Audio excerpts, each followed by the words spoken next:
বন্ধুরা, আজকে লাঞ্চের ব্যবস্থা ঘরে রাখা হয়নি। আজকে আমরা একটি স্থানীয় হোটেল কাম রেস্টুরেন্টে গেছিলাম দুপুরের খাবার খেতে। আজকে আমি রান্নার হাত থেকে ছুটি পেয়েছি, তো আজকে দুপুরে আমরা সকলে এখানেই খাওয়া দাওয়া করলাম।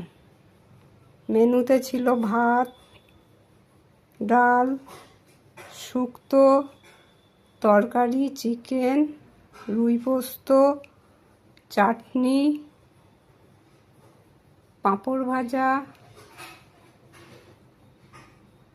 তো আজকে আমাদের দুপুরের এই ছিল মেনু।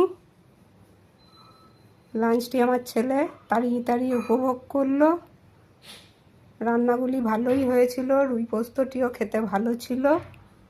তো আজকে দুপুরের আহারাদি আমরা হোটেলেই সেরে নিলাম। বাড়ির রান্নার ঝামেলা ছিল না, আমার ছিল ছুটি, তাই দিনটি আমিও খুব ভালো উপভোগ করলাম।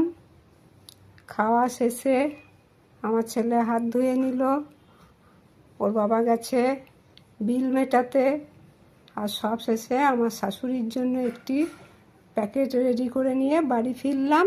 সকলে ভালো থাকবেন।